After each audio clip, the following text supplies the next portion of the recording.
बिस्मिल्लाहिर्रहमानिर्रहीम, अस्सलाम वालेकुम नाज़रीन, आप देख रहे हैं प्रोग्राम ब्रेकिंग व्यूज़ और मैं हूं यासिर रशीद। नाज़रीन, 8 फरवरी यानी पाकिस्तान में आम इंतखाबात का दिन 8 फरवरी से लेके आज यानी 20 तारीख 12 दिन का दौरानिया है। इन 12 दिनों में बेशुमार जगहों के ऊपर कुछ तहफ़्फ़ुज़ात मंजर आम पे आते रहे, उसके ऊपर प्रेस कॉन्फ्रेंसेस होती रहीं, बयानात मंजर आम पे आते रहे और फिर इसी मामले में हुकूमत साजी के लिए हर कोई अपने तई दावे करता रहा। इस ज़मन के अंदर एक पार्टी ने विक्ट्री स्पीच देते हुए हुकूमत बनाने का ऐलान कर दिया, लेकिन उसके बाद फिर मेल मुलाकातों का सिलसिला शुरू हुआ और हमें यह मंजरनामा वज़ा होने लगा कि एक मखलूत हुकूमत बरसरे इक़्तिदार आएगी। लेकिन मखलूत हुकूमत के भी खाके के अंदर कुछ चीज़ें हमें गायब दिखाई दे रही हैं कि मिसाल के तौर के ऊपर पाकिस्तान पीपल्स पार्टी जो इब्तदाई तौर के ऊपर हुकूमत बनाने की ख्वाहिशमंद थी, लेकिन फिर काबीना में हिस्सादार ना बनने की ख्वाहिशमंद हुई, उसने आईनी जो नशिस्तें हैं और आईनी पोस्टें हैं वो लेने के लिए बात आगे बढ़ाई, जिसके ऊपर पाकिस्तान मुस्लिम लीग नून ने किसी जगह पर तहफ़्फ़ुज़ात का इजहार किया। कल के दिन तक बात आई, मुख्तलिफ औकात के अंदर मुलाकातें हुई, लेकिन वो मुलाकातें भी किसी नतीजे के ऊपर खत्म ना हो सकी।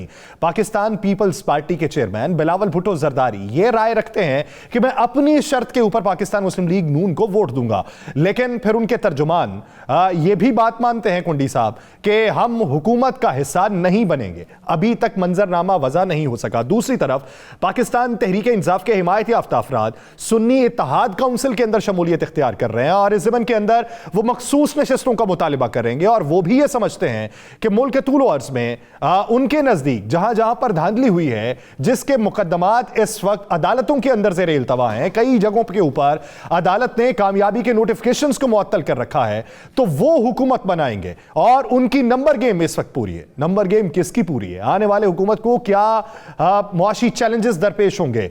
इस केओस से, इस टर्मोइल से किस तरीके से निकला जा सकता है? इसी बारे में बात करने के लिए हमें ज्वाइन किया है पाकिस्तान तहरीक इंसाफ के रहनुमा शौकत यूसुफ ज़ई साहब ने, इस्तेकाम पाकिस्तान पार्टी के रहनुमा खुर्रमीद रोखड़ी साहब हमें ज्वाइन करेंगे और पाकिस्तान पीपल्स पार्टी के रहनुमा कादिर मंदोखेल साहब हमारे साथ मौजूद होंगे। सबसे पहले शौकत यूसुफ ज़ई साहब आपकी तरफ आता हूं।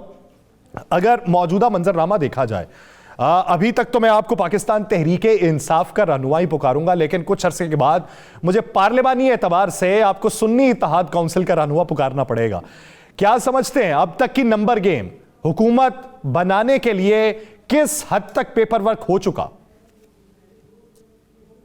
बिस्मिल्लाहिर्रहमानिर्रहीम। देखिए, इस वक्त बदकिस्मती से मुल्क के ऐसे हैं, ये भी खुशी से जो है वो एक्सेप्ट और ये मुश्किलात हैं और आज की मुश्किलात और भी बढ़ेंगी। जिस तरह IMF की शराइत आ रही है और पाकिस्तान के अंदर जो माशी मुश्किलात हैं वो सबके सामने है। बेरोजगारी है, महंगाई इस हद तक है कि पॉपुलर तब आप बन सकते हैं गवर्नमेंट के अंदर आकर जब आप महंगाई को कम करेंगे और लोगों को रिलीफ देंगे। कि मुझे माजी करीब में होता हुआ, मुस्तकबिल करीब में होता हुआ नजर नहीं आ रहा। तो इन हालात में सिर्फ ऐसी हुकूमत जो कि आवाम की मैंडेट लेकर आती है और 2/3 अक्सरियत के साथ आती है, उसके पास अक्सरियत होती, तो फिर तो सख्त फैसले भी होते हैं और अपने तय वो फैसले करते और आवाम को मुतमईन करते हैं। लेकिन यहाँ देखें कि मैंडेट चोरी हुआ है। मतलब ये है कि हमारी कम से कम अगर हम 170-180 सीटें हमारी होती तो आज हम इस पोजीशन में होते कि हम अपनी हुकूमत बनाते। बेशक हालात सख्त से सख्त होते, लेकिन उस हिसाब से हम अपना स्ट्रेटेजी तय करते और पाकिस्तान की मुश्किलात को हल करके आगे ले जाते। बदकिस्मती देखें कि एक तरफ तो मैंडेट चोरी हुआ। शौकत यूसुफ ज़ई साहब किसको लेके आए हमें तो ये मालूम नहीं है, क्योंकि जावेद लतीफ साहब कल से ये कह रहे हैं कि जिनको लेके आए हैं उनको हुकूमत दें, 6 महीने हुकूमत दें, लग पता जाएगा। तो हमें समझ नहीं आ रही कि लाया किसको गया है। ये तो सबको पता है कि नवाज शरीफ साहब जो है वो सारी जिंदगी नाअहल किस तरह प्रोटोकॉल के साथ लाया गया और उनको बावर कराया गया कि जी हम आपको 2/3 अक्सरियत ला के देंगे। लेकिन आपको पता है कि जो भी इस गेम का हिस्सा बनता है उसके साथ यही होता है और मेरे ख्याल से अब ये वक्त है कि इस गेमों से निकल कर आवाम की तरफ जाना चाहिए हमें। तो हम तो उसमें हैं, हम तो अदालती कोशिशों में हैं, अपनी स्ट्रगल कर रहे हैं। यानी इसके बावजूद कि हमारे पास निशान भी नहीं था, इसके बावजूद कि हमें कैंपेन भी नहीं करने दिया गया, फिर भी आवाम ने वोट दिया PTI को। थोड़ी सी मुश्किलात हैं। आपने कहा सुन्नी इत्तेहाद, बिल्कुल हमारे इत्तेहादी हैं और हम खुशी से ये काम कर रहे हैं और इंशाअल्लाह ताला बहुत जल्द पाकिस्तान तहरीक इंसाफ अपनी असली हालत में वापस बहाल होगी। लेकिन हम अदालती जो जंग है वो हम लड़ रहे हैं, کیونکہ اب وقت ہے کہ اب عدالتیں انصاف دیں. انصاف نہیں دیں گے تو عوام، اب آپ مجھے بتائیں کہ پاکستان کس رخ پہ جا رہا ہے. کوئی کسی کے پاس اس کا حل نہیں ہے. ظاہر ہے اگر آپ چون چون کا مربع بنا کے گورنمنٹ بنائیں گے تو تب بھی آپ فیصلے اس طرح نہیں کر پائیں گے، کیونکہ پیپلز پارٹی کسی قسم کا بوجھ اٹھانے کے لیے تیار نہیں ہے.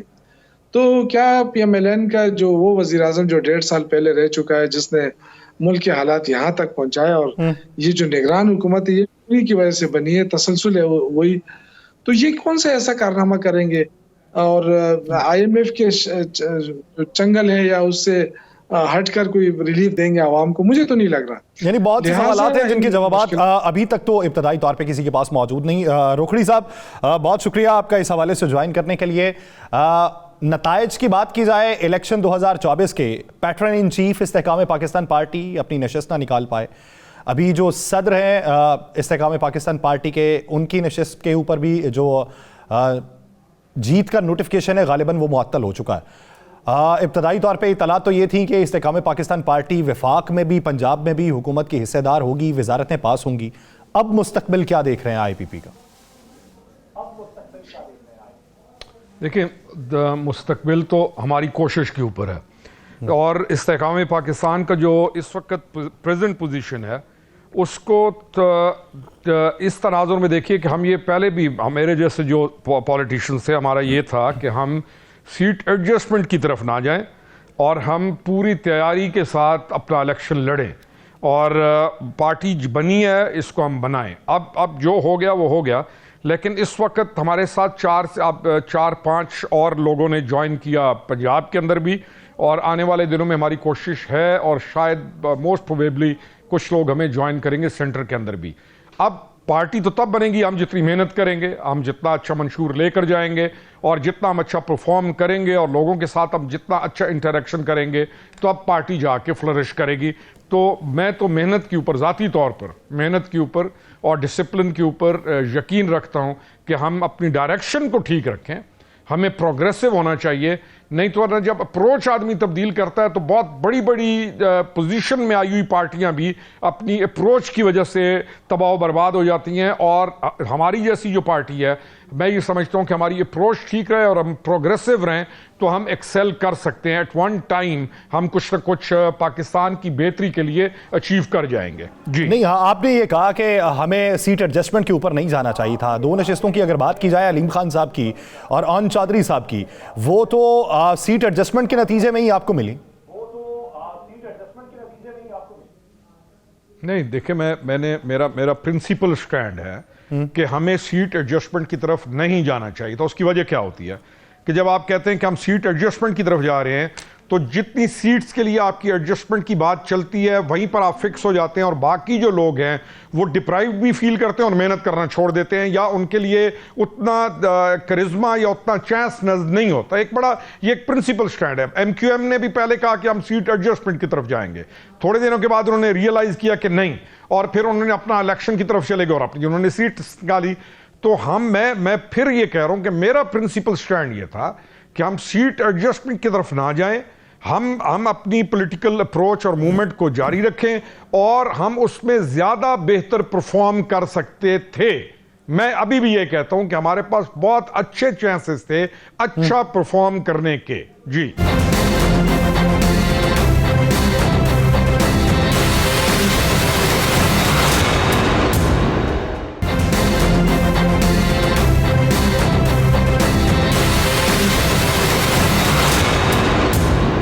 قادر مندوخیل صاحب یہ بتائیے گا کہ بہت سے ادوار چل چکے ہیں پی ایم ایل این کے ساتھ بات چیت کے، لیکن ابھی تک کوئی مثبت نتائج دیکھنے میں نہیں آ رہے. پاکستان پیپلز پارٹی کس اس وقت ڈیڈ لاک کے اوپر کھڑی ہے؟ کیا آئینی نشستیں نہیں مل رہی، یا پھر وہاں سے بضد ہیں کہ آپ کو کابینہ کا حصہ بھی بننا چاہیے؟ بہت شکریہ. دیکھیے، آئینی نشستیں لینا تو بات کی بات ہے، مگر اس کا انتخاب لڑنا تو ہمارا اور باقی پارٹیوں کا بھی ایک آئینی حق ہے کہ ہم صدر پاکستان کا الیکشن لڑیں، اسپیکر کا لڑے، سینٹ کے چیئرمین کا لڑے، یا کوئی بھی اور عہدہ ہو اس کے لیے ہم لڑیں. یہ تو ہمارا حق ہے. اب وہ رہ گئی ہے جہاں تک جو ڈیڈ لاک ہے، اور ڈیڈ لاک مجھے نہیں سمجھ میں آ رہے تھے کہ ایک طرف نون لیگ باتیں کر رہی ہے، احتیاط کی باتیں کر رہی ہے، حکومت کے ساتھ ملاپ کی، اور دوسری طرف حنیف عباسی اور خواجہ آصف جیسے لوگ جو نا وہ کیچڑ اچھال رہے. تو یہ میں سمجھ رہا ہوں کہ ان کے اپنے صفوں میں جو نا وہ ایسے لوگ بیٹھے ہوئے ہیں جو اس مذاکرات کو ناکام کرنے کی کوشش کریں گے. تو اگر وہ کوشش کر رہے ہیں تو مسلم لیگ نون صاف صاف کہہ دینا کہ بھائی وہ خود لڑے. ہم تو کہہ رہے لڑو، آپ کرو الیکشن کا، اپنا حکومت کرو آپ کو، کیونکہ پیپلز پارٹی کی پوزیشن ایسی ہے کہ پیپلز پارٹی کو اگر ہم دونوں بڑے جو پارٹی جو زیادہ سیٹ لیے ہے پی ٹی آئی کی یا نون لیگ کی، اگر ہم دونوں کو سپورٹ نہیں کریں تو یہ اسمبلی کہاں کھڑی ہوگی؟ 29 فروری لاسٹ ڈیٹ ہے اسمبلی کی. اگر اسمبلی کا اجلاس نہیں بلایا گیا تو ویسے ہی یہ آٹومیٹکلی یہ ختم ہو جائے گی. جب اسمبلی ختم ہو جائے گی، حکومت ختم ہو جائے گی، تو حکومت کہاں سے بنائیں گے؟ تو پیپلز پارٹی کا تو یہ کوشش ہے کہ اس سسٹم کو چلنے دیں، جمہوریت کو چلنے دے اور ان اسمبلیوں کو چلنے دے. اور ماضی میں پیپلز پارٹی کا ایک ریکارڈ ہے جو تاریخ میں پہلی مرتبہ آصف علی زرداری صاحب کے وقت میں اسمبلی نے 5 سال پورے کیے، اور اس کے بعد جا کے اگلے 5 سال نواز شریف صاحب کو پورے کرنے دیے، اور تیسرا جو لاسٹ ٹینور تھا وہ بھی پورے کر رہے تھے، مگر شہباز شریف صاحب نے 2 دن پہلے اسمبلی توڑ کے اس ریکارڈ کو بھی توڑ دیے، ورنہ پیپلز پارٹی تو اس کی حق میں تھی. تو میں یہ سمجھ رہا ہوں کہ پیپلز پارٹی کے پاس کوئی چارہ نہیں ہے. مگر ہاں ایک بات یہ بھی ضرور ہے جو ہمارے مذاکرات کا ایک وہ ہے کہ ہم آپ کو سپورٹ کر رہے ہیں، آپ کیا پالیسی اپناؤ گے؟ جیسا ماضی میں مزدور کش پالیسی تھی مسلم لیگ نون کی، جس کمیٹی کو میں ہیڈ کرا تھا قومی اسمبلی کا ملازمین کمیٹی کو، جہاں مسلم لیگ نون نے رویہ رکھا، جہاں ان کے منسٹروں نے اپنے افسران کو بیوروکریٹی کو منع کیا ہے کہ مند و خیل کی کمیٹی بھی کوئی نہیں جائے. تو اگر پھر بھی نجکاری کے حوالے سے جو وہ اپنے پر تول رہے تو اس ٹائپ کی جو اقدامات ہے تو وہ تو ہم ضرور ان کے ساتھ بات کریں گے. پھر آپ کو یاد ہوگا پچھلے بجٹ میں بھی جو 25 سے 32 ہزار ہوا وہ بھی آصف علی زرداری صاحب کی پیپلز پارٹی کی جو ہے مداخلت سے وہ بڑھے. تو یہ ساری چیزیں تو نون لیگ کے ساتھ طے کرنی ہے. مندو خیل صاحب، آپ نے نجکاری کی بات کی، میں نے وہ پوائنٹ نوٹ کر کے رکھا ہے، اس کے اوپر آپ سے تفصیلاً بات کرنی ہے. شوکت یوسف زئی صاحب کی طرف بڑھتا ہوں. شوکت یوسف زئی صاحب، اگر تو آپشن یہی ہو کہ الیکشن کمیشن پاکستان کے اندر کسی رجسٹرڈ پارٹی میں شمولیت اختیار کر سکتے ہیں آزاد امیدوار، تو پھر تو آپ پاکستان تحریک انصاف میں بھی شمولیت اختیار کر سکتے ہیں، کیونکہ وہ ایک رجسٹرڈ جماعت ہے بغیر سربراہ کے، انتخابی نشان لیا ہوا ہے انٹرا پارٹی الیکشن کے کل عدم قرار ہونے پہ. اچھا، اگر اس کے علاوہ اس پارٹی میں شمولیت اختیار ہو سکتی ہے کہ جس کا ایک ممبر جیتا ہوا ہو، تو پھر سر سنی اتحاد کونسل جو ہے اس کے نشان کے اوپر صاحبزادہ حامد رضا صاحب نہیں جیتے ہوئے، ان کا پارٹی نشان ہے گھوڑا، لیکن وہ آزاد حیثیت میں مینار کے نشان پہ جیتے ہوئے ہیں. تو یہاں پہ آپ کو قانونی پیچیدگیوں کا سامنا نہیں کرنا پڑے گا؟ دیکھیے، ہماری جو لیگل ٹیم ہے نا وہ تو گئی عدالت گئی ہے اور ان سے ریکویسٹ کرے گی کہ جی ہمیں جو مخصوص نشستیں ہیں وہ ہمیں دے دی جائے. یہ ہمارا حق بنتا ہے اور پورے پاکستان کو پتا ہے کہ انہوں نے ووٹ کس کو دیا ہے. تو باقی تو جو جس چیز کا ہم شکار ہوئے ہیں اب یہ ملک متحمل تو نہیں ہو سکتا مزید ان چیزوں کا جو توڑ پھوڑ ہوئی ہے. تو اب تو میرے خیال سے ملک کو بچانے کی ضرورت ہے اور جو سسٹم ہے اس کو بچانے کی ضرورت ہے. تو اس میں تو سب کو یہ دیکھنا پڑے گا کہ ملک کا سسٹم کیسے چل سکتا ہے. جس طرح مندوخیل صاحب نے بھی کہا کہ یہ اگر 29 تاریخ تک یہ چیزیں ٹھیک نہیں ہو سکی تو پھر کیا واپس عوام کی طرف جانا پڑے گا. تو ہمیں تو خوشی ہے، ہمیں تو کوئی ایشو ہی نہیں ہے عوام کے پاس جانے سے، ہمیں تو کوئی خوف نہیں ہے. لیکن یہ کہ یہ جو سسٹم بنایا گیا، اتنا بڑی ایکسرسائز کی گئی، جو الیکشن کرائے گئے، ہم تو اس کے اس وقت بھی خلاف تھے کہ جی آپ نے الیکشن اس طرح کرانا ہے اور آپ نے مینڈیٹ کسی اور کو دینا ہے تو آپ نہ کرائیں، ویسے ہی دے دیں. 1.5 سال انہوں نے کر لیا ہے، 2 سال اور کر لے. لیکن فائدہ کیا ہوا؟ مجھے بتائیں کہ 1.5 سال شہباز شریف صاحب کی حکومت رہی، یہ سارے اکٹھے رہے، پھر اس کے بعد جو نگران کی حکومت رہی اس میں بھی سب کے لوگ شامل ہیں اس میں. تو نتیجہ کیا نکلا؟ ملک کے مسائل کتنے بڑھ گئے ہیں. جس مہنگائی کے نام پہ کہ جی مہنگائی ہے، عمران خان کی حکومت کو ختم کرو، تو آپ مجھے بتائیں کہ اس وقت مسائل زیادہ تھے یا ابھی مسائل زیادہ ہیں؟ یہ سارے تجربات مل کر جو ہے نا حکومت کرتے رہے. تو آپ مجھے بتائیں کہ آپ دوبارہ یہ حکومت میں آ جائیں گے تو کیا کریں گے؟ کوئی ریلیف تو دے نہیں سکتے عوام. پیٹرول اور یہ ابھی ریسنٹلی آپ دیکھیں نا جو نگران کے دور میں ہی یہ ساری چیزیں مہنگی ہو رہی. बिजली आज महंगी हो रही है, पेट्रोल महंगा हो गया है, गैस महंगी हो गई है 67%। ये सब कुछ महंगा हो रहा है और तमाम पार्टीज के मंशूर के अंदर तमाम चीजें सस्ती होने की दावेदारी होती है, तो हमें तो समझ नहीं आता कि उसकी एग्जीक्यूशन किस तरीके से होगी।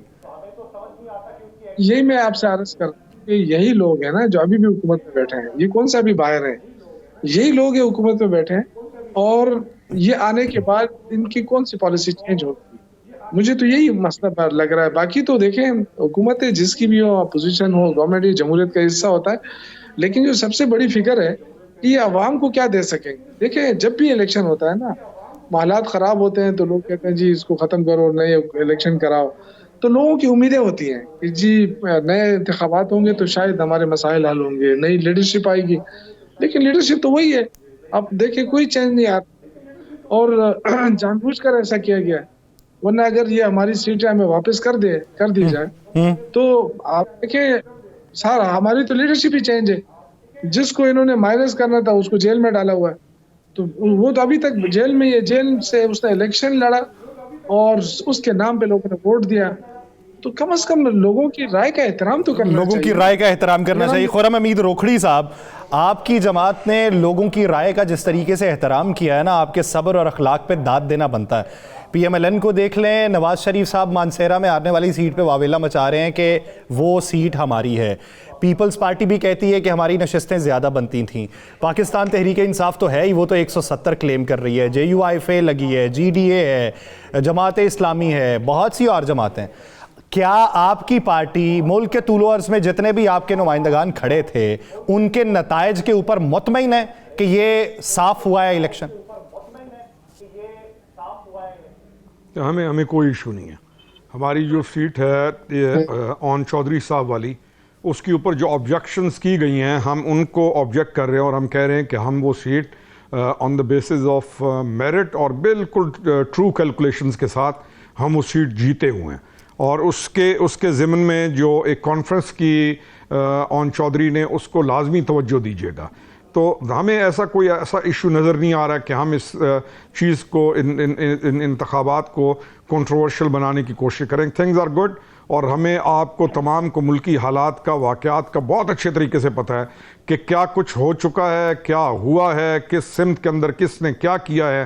तो we hope for the best, और हम ये देख रहे हैं और हम ये चाहते भी हैं, हमारे जैसे जो लोग हैं, कि पीपल्स पार्टी और ये जो नून लीग है और ये जो पुरानी जमातें हैं, ये ज़्यादा संजीदगी के साथ एक दूसरे के साथ मिलके for the sake of Pakistan ये आगे बढ़ें और पाकिस्तान को इस क्राइसिस से निकालने की पूरी कोशिश करें।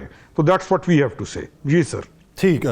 कादर मंदो खेल साहब, आपने निजकारी की बात की तो मैंने वो पॉइंट लिख के रखा हुआ था। निजकारी की मुखालिफत पाकिस्तान पीपल्स पार्टी बबांगे दोहल कर रही है। पाकिस्तान मुस्लिम लीग नून निजकारी की हामी है। अगर आप इस वक्त मौजूदा सूरत हाल देखें तो तमाम प्लान बड़े बड़े जो खसारे में चल रहे हैं इदारे, उनकी निजकारी के हवाले से। अगर ये हुकूमत मिल के बनती है तो फिर निजकारी के मामले के ऊपर किसकी बात मानी जाएगी? उनकी जिनकी अक्सरियत है या उनकी जो अकलियत में होंगे? देखिए, हमारे बगैर तो नून लीग अपना हुकूमत बना नहीं सकती, ये तो सबको पता है। और जब पता है तो हम कोई वजारत नहीं मांग रहे, हम ये कह रहे हैं कि जो रोजगार पीपल्स पार्टी देती आ रही है और मुलाजमीन की हुकूक के लिए सबसे बड़ी जो पार्टी नंबरदार है, वो सबको पता है पीपल्स पार्टी है। तो हम तो उसके ऊपर कोई सौदेबाजी नहीं करेंगे। आपको याद होगा पिछली हुकूमत में निजकारी का वजीर हमारा अपना था और हमें एक भी नहीं होने दिया, तो अब कैसे होने देंगे? तो आपका क्या ख्याल है कि हम इक़्तिदार प्लेट में नून लीग को दे रहे हैं और वो जाके मजदूर कुश पॉलिसी जो कि माजी में उसने अपनाई, हम उनको होने देंगे? ये तो भूल जाए, तो हो नहीं सकते इस सूरत में। दूसरी बात जो मोहतरम शौकत अज़ीज़ साहब कह रहे थे, जिस तरह उन्होंने हामिद रजा साहब की पार्टी में शमूलियत करके और ये समझ रहे, मैं कि कानून की तालिब इल्म से बात आपको बता रहा हूँ, ये समझ रहे कि वहाँ शमूलियत करके और हमें रिजर्व सीटें मिल जाएगी। आपने बड़ा खूबसूरत सवाल किया है कि पार्टी तो PTI भी रजिस्टर्ड है, तो फिर इसके अलावा PTI के साथ रजिस्टर्ड के साथ उन्होंने जो लिस्ट एक जमा करना था रिजर्व सीटों के लिए, वो तो हामिद रजा साहब की पार्टी ने भी नहीं जमा किया होगा, और अगर जमा भी किया है तो उसने अपने लोगों को जमा किया होगा।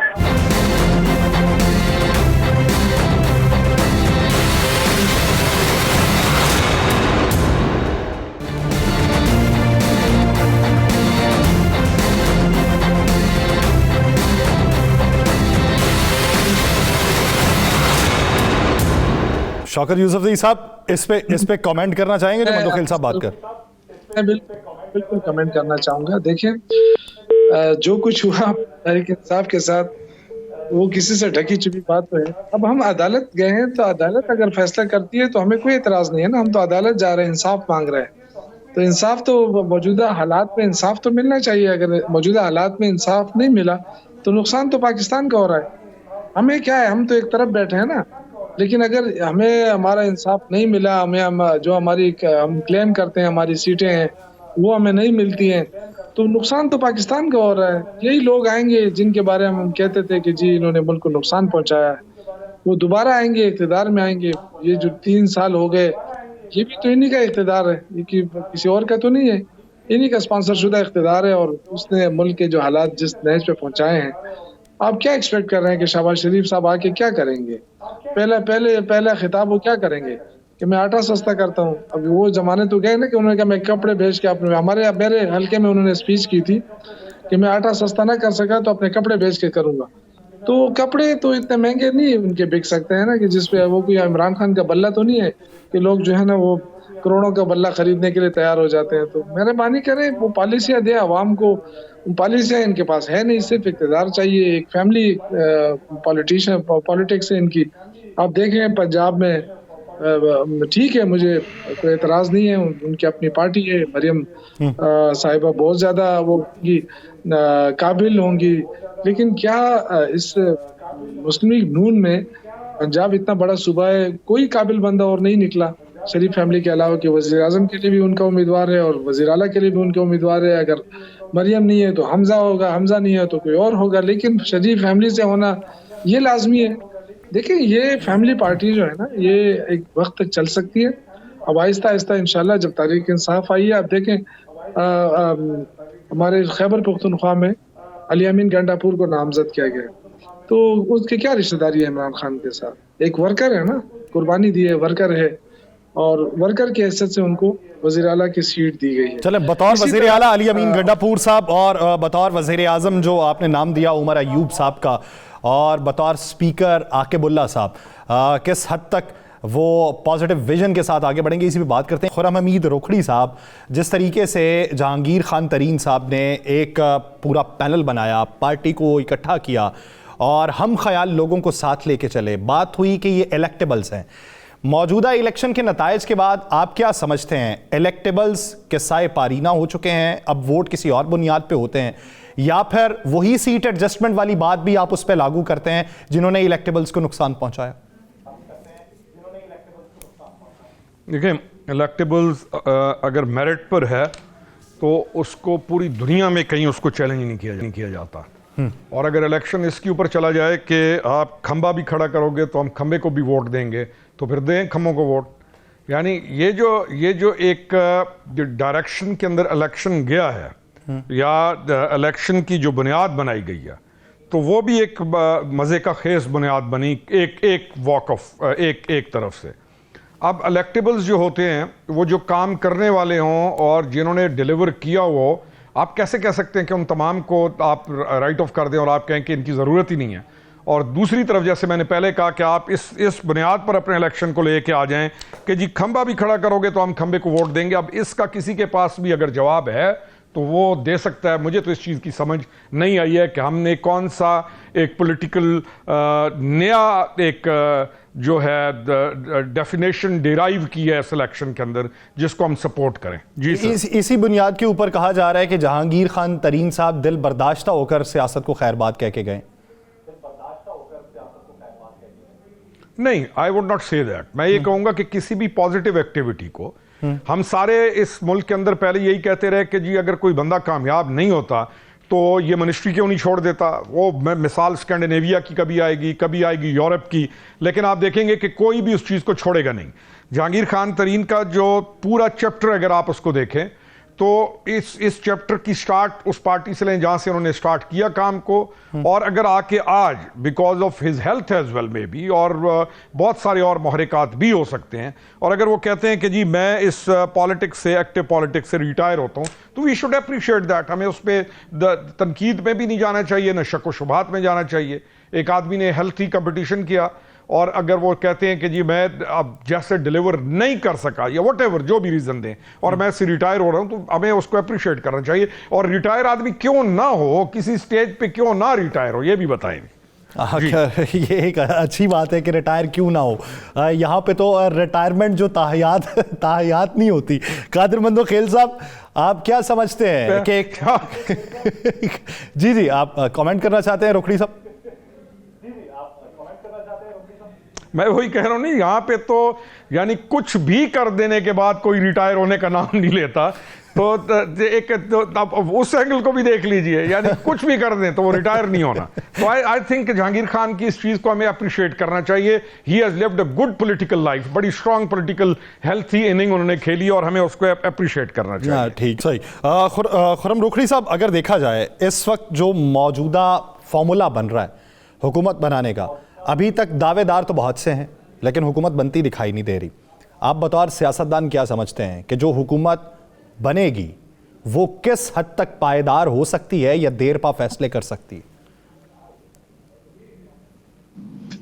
یاسر، حکومت پائیدار ہوتی ہے درست فیصلوں کے ساتھ، اور اگر وہ ڈائریکشن ٹھیک پکڑے اور فیصلے درست کرے تو وہ حکومت چلتی ہے. اور حکومت چاہے جتنی بھی مضبوط نظر آ رہی ہو، اور اگر وہ فیصلے درست نہ کرے اور اس کی گورننس میں ایشوز ہوں اور اس کی ڈائریکشن غلط ہو تو وہ حکومت نہیں چل سکتی. حکومت بن جائے گی. پیپلز پارٹی اور نون لیگ اور یہ جو لوگ ہیں یہ حکومت بنا لیں گے. یہ پرانے پالیٹیشنز ہیں، یہ ایک پوائنٹ کے اوپر آ کے حکومت بنا لیں گے. یہ ابھی جو ان کی ٹگ آف وار ہے یہ ایک نیچرل ہے، یہ چلے گی اور ختم ہو جائے گی. ڈیپینڈ یہ کرتا ہے کہ جو بھی حکومت آئے وہ کتنی سنسیریٹی کے ساتھ حکومت کو چلاتی ہے، اور پھر منسٹریز جو ہیں ان کی وہ کن لوگوں کو حوالے کرتی ہے اور کتنی محنت کرتی ہے. تو پھر واپس کنکلوڈ کروں گا اپنے آرگومنٹ کو کہ حکومت چلے گی درست فیصلوں کے ساتھ، حکومت چلے گی ریٹ آف دا لا کو مینٹین کرنے کے بعد، ریفارمز کو لانے کے ساتھ، اور لوگوں کے جہاں معاملات کو ایڈریس کرنا ہے وہیں پر ایک جو لا لیس سوسائٹی ہماری بنی ہے اس کو لا ابائڈنگ سوسائٹی کی طرف جب ہم لائیں گے تو بہتری ہوگی. اور سب سے زیادہ معیشت اور اس کے بعد امپلیمنٹیشن آف لا. تو اس طریقے سے حکومت چل سکتی ہے انشاءاللہ. اور آئی سی کہ یہ حکومت چلے گی، 5 سال اپنا ٹائم پورا کرے گی. جی، یعنی ماورائے قانون یا لا قانونیت کا خاتمہ ہو کہ قانون کے ماتحت اگر کوئی معاشرہ چلتا ہے تو وہی بہتری کی جانب گامزن ہوتا ہے. ایک بریک لیتے ہیں، بریک کے بعد آگے اسی کے اوپر کامنٹ جو ہے وہ قادر مندو خیل صاحب کا بھی لیں گے. کہیں نہیں جائے گا. اسٹے ود اس.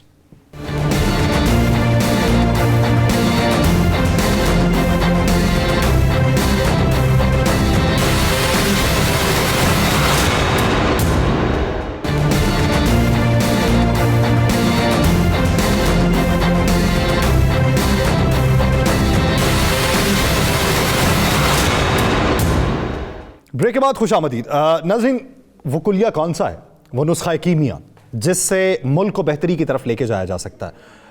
سب نے حکمرانی کر لی ہے اور سب دعوے دار بھی یہ ہیں کہ ہم ملک کو بہتری کی طرف لے کے جا سکتے ہیں، لیکن سبھی پھر ایک دوسرے کے اوپر بار کندھوں پہ رکھ دیتے ہیں کہ اگر کوئی بیڈ گورننس کا مظاہرہ ہوا ہے تو ان کی وجہ سے ہوا ہے، ہمارا اس کے اندر کوئی ہاتھ نہیں ہے. وہ چاہے پاکستان پیپلز پارٹی ہو، جمعیت علماء اسلام ہو، پاکستان مسلم لیگ نون ہو، سبھی وہ بوجھ بانٹتے نہیں ہیں. ہر دوسرے کے اوپر تنقید دکھائی دیتی ہے، بہتان ترازی دکھائی دیتی ہے، جو باو دستار کے اوپر داغ لگانے کی کوشش دکھائی دیتی ہے، اور وہی رد عمل ہمیں کارکنان کے اندر پھر دیکھنے کو ملتا ہے. اور نیا طرز سیاست ہے جہاں پہ نظریات کی بنیاد کے اوپر بڑی تبدیلی بھی آئی ہے، جہاں پہ لوگوں کی سیاسی بلوغت بھی دیکھنے کو آئی ہے. وہیں پہ ہمیں کچھ ایسے منظرنامے بھی دیکھنے کو پڑتے ہیں جو خدشات کا اظہار کرتے ہیں کہ مستقبل میں ہمارے ساتھ کیا ہوگا. شوکت یوسفزئی صاحب، آپ کیا سمجھتے ہیں موجودہ صورتحال میں یہ جو ڈویژن ہے ہماری قوم کے اندر، کیونکہ قوم بنیادی طور پہ ایک ہوتی ہے، قوم بٹی ہوئی نہیں ہوتی. سیاستدان بٹ جائیں اپنے ذاتی یا سیاسی مفاد میں،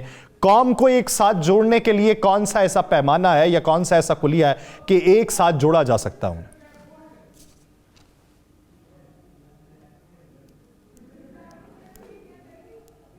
فیئر فری الیکشن کرا کے عوام کی رائے کا احترام کریں تو ساری قوم آپ کے ساتھ کھڑی ہو جائے گی. لیکن اگر اس طرح ہو کہ ووٹ کسی اور کو دیا ہو، جیتا کوئی اور ہو، تو اسی سے تو ساری خرابیاں پیدا ہوتی ہیں، اور یہ ہمیشہ سے ہوتی آ رہی ہیں. جب تک ہم اپنے الیکشن کا پروسیس کو درست نہیں کرتے، चीफ इलेक्शन कमीशन और इस तरह के हालात लोगों को हम सही लोगों को नहीं लगाएंगे, उनको पॉलिटिकल और उसके एफिलिएशन के बुनियाद पर लगाएंगे तो उसका यही नतीजा निकलेगा। मैं तो अभी भी यही कहता हूं कि इस वक्त जो है जिसने जो वोट लिया है उसको वोट उसका सिला देना चाहिए ताकि जाके ये मसले हल हो, वरना ये मसले और गंभीर होते जा रहे हैं। माशी सूरत-ए-हाल खराब से खराब होती जा रही है। अब तो अल्लाह खैर करे कि अगर ये चीजें यहाँ पे रुक गई और तो मुझे तो बहुत खतरनाक सूरत-ए-हाल का मेरे सामने मंजर नजर आ रहा है। अगर हम इस चीज को ना रोकें, सब मिलके इस मसले का हल ना निकालें। अब ये डिपेंड करता है आपके इलेक्शन कमीशन के ऊपर कि जो गलतियां की उन्होंने उस गलतियों से सबक सीखे और आगे जो है जिसका जो हक है उसको दे दे ताकि मामलात को आगे बढ़ाया जा सके। कादर मंदोखेल साहब, जहाँ पे इलेक्शन कमीशन की बात होती है, आपको मालूम होगा कि आज सेनेट के फ्लोर के ऊपर सेनेटर मुश्ताक अहमद साहब ने या दीगर सेनेटर्स जो हैं उन्होंने क्या गुफ्तगू की है इस इलेक्शन के हवाले से और क्या मुतालबे किए हैं। आप क्या समझते हैं कि इसी तरह के मुतालबे पाकिस्तान को बेहतर कर सकते हैं या इस मोड़ के ऊपर दानिशमंदाना और मसलहत के तहत कोई और फैसला करने की ज़रूरत है? देखिए, यकीनन असम्बली के और सेनेट के फ्लोर पे ये सारे मसले हल करने चाहिए और पिछले जो इलेक्शन जो रूल्स है उस कमेटी का मैं हिस्सा था पार्लिमानी अफेयर्स का, जहां जितने इलेक्शन शफाफ तरीके से जो कानून बनाए गए, तो मैं समझ रहा हूँ इसमें कोई जालसाजी नहीं हो सकती थी। और जब 8 फरवरी को सुबह वोट लोगों डाल के आ गए और फिर मैं भी एक पोलिंग स्टेशन में गया था जहां मैंने अपना वोट डाला था, तो वहां तो मैं 100% समझ गया कि सिस्टम के तहत तो कोई जाली वोट डाल नहीं सकता है। उसकी वजह ये थी कि जब आप जाते थे तो आपसे शनाख्ती कार्ड पूछते थे, फिर आपके वो इंदराज में नाम चेक करते थे और वो बावाज़ बुलंद सब पोलिंग एजेंट के सामने अनाउंस होता था। फिर आपको बैलेट पेपर इशू होते थे, फिर उसके ऊपर काउंटर पॉइंट पे आपको अंगूठा लगाया जाता था, फिर उसके बाद बैलेट पेपर पे आपसे वो अंगूठा लगवाते थे। उसके बाद वो जो बैलेट बॉक्स था वो सबके बीच में रखा होता था और वोट डालना पड़ता था। तो मैं समझ गया, मैंने कहा इतना शफाफ तरीका है, यहाँ तो सवाल ही पे था कोई दान नहीं करे। मगर ये नहीं पता था कि 4 बजे के बाद असला बरदार लोग आएंगे गन पॉइंट पे, रेंजर्स और पुलिस के सामने, और पोलिंग स्टेशनों पे कब्जा करेंगे। माजी में तो अंकम का तरीका ये था कि वोट पोलिंग स्टेशन में घुस के घंटे 2 घंटे के अंदर टप्पे लगाते थे। इस मर्तबा वो पहले से लाखों के तादाद में वोट बनाए लाके और रबड़ बैंड पे, आपको मैंने दिखाया था, रबड़ बैंड पे बकायदा जो ना वो बांध के, रबड़ बैंड के साथ बांध के और वो डाले जाते थे। आप मुझे बता दो कि ये है रबड़ बैंड, ये रबड़ बैंड इस तरह करते थे और ये इस तरह डायरेक्ट ठूसते थे, जिसकी वीडियो भी आ गई है सामने। तो आप मुझे बता दो, ऐसे सिस्टम के तहत तो कोई भी 2% का आदमी वो लाखों वोट ले सकते थे, या आम जो लोग हैं या जो जमहूरी पार्टी है या जो वोट जो बैंक है जिसका, वो तो बेचारे मुंह देखते रहेंगे। तो मैं आपके तौर से चीफ इलेक्शन कमिश्नर साहब से कहता हूं, चीफ जस्टिस सुप्रीम कोर्ट से कहता हूं कि आपको सबूत चाहिए ये NA 242 का, और मैं दावे के साथ कहता हूं ये 1 लाख बैलेट पेपर जो एनक्यूएम मुस्तफा कमाल साहब लाए ये जाली थे, क्योंकि इतने तादाद में तो वो खरीद नहीं सकते थे, क्योंकि लाख रुपए का एक रेट चल रहा था, तो इस तरह तो करोड़ों रुपए होते थे। तो दूसरी सवाल में ये पूछना चाह रहा हूं इलेक्शन कमीशन से, आपके टोटल पाकिस्तान में वोट थे 7 करोड़, आपने 26 करोड़ बैलेट पेपर क्यों छपाए? उसका भी जरा हिसाब दे टेक्निकली। आपको 7 करोड़ के बजाय ज्यादा से ज्यादा 8 करोड़ छापनी चाहिए, ताकि 26 करोड़ बैलेट पेपर का क्या तुक बनता था कि आपने छपाया। तो मैं ये नहीं कहता हूं कि ये 26 करोड़ उन्होंने बेचे, इसमें जाली भी आ गए, एक मशीन भी पकड़ी गई है। तो ये सारी चीजें जब तक इलेक्शन कमीशन और सुप्रीम कोर्ट उसको नहीं देखेगा, इसी तरह अफरा तफरी होता रहेगा, इसी तरह लोगों के अंदर एक इंतशार होगा। आप क्या समझ रहे हैं कि मैं या जिनके साथ ज्यादती हुई वो खामोश बैठेंगे? कभी नहीं। जो जिनके साथ ज्यादती हुई वो खामोश नहीं बैठेंगे। आखिरी राउंड पे खुर्रम हमीद रोखड़ी साहब, सवाल ये है کہ الیکشن ریفارمز، ادارہ جاتی ریفارمز، اس کی بہت باتیں ہوتی ہیں، سینٹ کے فلور کے اوپر، قومی اسمبلی کے فلور کے اوپر، منشور کے اندر شامل ہوتی ہیں، لیکن ہم نے ماضی قریب کی جتنی بھی حکومتیں دیکھی ہیں، جتنے بھی ادوار دیکھے ہیں، باتیں تو بہت سی ہوئیں لیکن عمل درآمد نہ ہوا، اور جب حکومت سے باہر نکلے پھر اس پہ بات ہوئی۔ اب ہر جماعت جو ہے وہ الیکشن میں دھاندلی کا الزام لگاتی ہے، لیکن ریفارم کے لیے اکٹھے نہیں ہوتے، وہ کیسے ہوں گے؟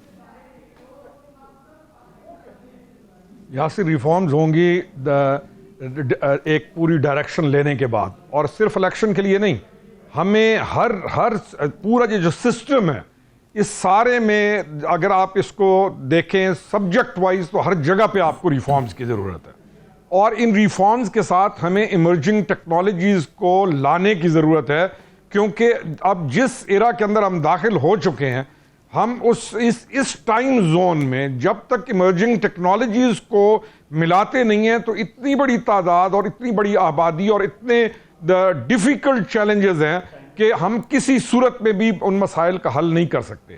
میں کنکلوڈ کروں گا کہ ہمیں ریفارمز کی ضرورت تھی، ہے، اور اس کو ہمیں پریورٹی نمبر 1 پہ کرنا چاہیے، اور پھر ہمیں ایمرجنگ ٹیکنالوجیز کو ساتھ ملا کر ریفارمز کی طرف جائیں گے، تب ریزلٹ آئے گا، نہیں تو ورنہ اگلا الیکشن آئے گا پھر یہی باتیں آئیں گی۔ آپ کے پروگرام کے توسط ایک اور بتاتا چلوں کہ درادم خیل سے بھی بہت زیادہ بیلٹ پیپر چھپ کے گئے ہیں اور بہت ساری چیزیں تقسیم ہوئی ہیں، یہ میں آپ کو بتا رہا ہوں، آپ اس کو ویریفائی بھی کر سکتے ہیں۔ درادم نہیں، اس کے پھر روکھڑی صاحب ایسے نہ کریں نا، پھر اس کے بینیفیشری بھی بتائیں نا کہ کون رہے ہیں۔ بینیفیشری اس کو آپ کے سب سے زیادہ کے پی میں اور ان علاقوں کے اندر نظر آئیں گے۔ تو درادم خیل سے باقاعدہ پرنٹنگ لوگوں نے کروا کے فارم 45 تک کی، تو انہوں نے مینیپولیشن کی۔ اور ویسے اس سبجیکٹ کو پھر کسی دن لائیے گا کہ وائی میڈیا ایٹ 6 o'clock اور 6:30 بجے جا کے میڈیا نے کیوں یہ ساری چیز کو بریک کرنا شروع کیا اگین۔ لیکن ایمرجنگ ٹیکنالوجیز کو ہم لے کے آئیں اور ریفارمز کی طرف جائیں تو ان چیزوں سے ہماری بچت ہو سکتی ہے۔ Yasir, that's what I have to سے۔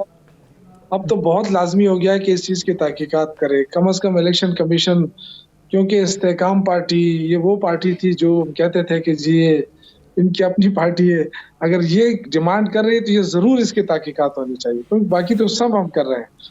لیکن یہ جو روکڑی صاحب نے بات کی، بڑی زبردست بات کی، میں ان کی بات کو آگے لے جاتا ہوں اور ڈیمانڈ کرتا ہوں کہ تحقیقات ضرور ہونی چاہیے۔ اچھا شوکت یوسف زئی صاحب، میرے اسی سوال پہ ہیں جو میں نے آخری راؤنڈ کے لیے رکھا ہوا ہے کہ ریفارمز نہ ہونے کے پیچھے وجوہات کیا ہیں؟ کیا یہ وجہ ہے کہ جو طاقتور ہے اس کو سوٹ کرتا ہے کہ جو حکومت سے ابھی نکلا ہے اور اس کی بیوروکریسی کے اندر ذرا جڑیں مضبوط ہیں تو اس کو سوٹ کرتا ہے، اس لیے ریفارمز نہیں ہوں گی؟ دیکھیں، پیسہ اللہ ہر کسی کو دے، لیکن بدقسمتی ہے کہ وہ پیسہ غلط استعمال ہو رہا ہے پاکستان میں۔ آپ یہ سوچیں کہ اگر سینٹ کا الیکشن ہو تو 50 کروڑ ہو، 1 ارب روپے لگا کے لوگ جو ہے نا سینٹ میں پہنچتے ہیں، تو پھر کیا کرتے ہیں؟ یہ پیسہ کہاں سے آئے گا؟ یہ سارا بلیک منی ہو سکتا ہے، کچھ اور ہو سکتا ہے۔ تو یہ ہمارا جو اپنا جو FBR کا سسٹم ہے اس کو ٹھیک کیا جائے، ساتھ ساتھ جو ہے نا جو الیکشن پروسیس ہے اس میں کسی قسم کی وہ نہ کمپرومائز نہ کیا جائے۔ بہت شکریہ خرم حمید روکھڑی صاحب، شوکت یوسف زئی صاحب، قادر مندوخیل صاحب، اس حوالے سے اپنا وقت دینے کے لیے۔ ناظرین، پروگرام کا وقت ختم ہوا چاہتا ہے، اپنا بہت سا خیال رکھیے گا، ملاقات ہوگی کل، اللہ نگہبان۔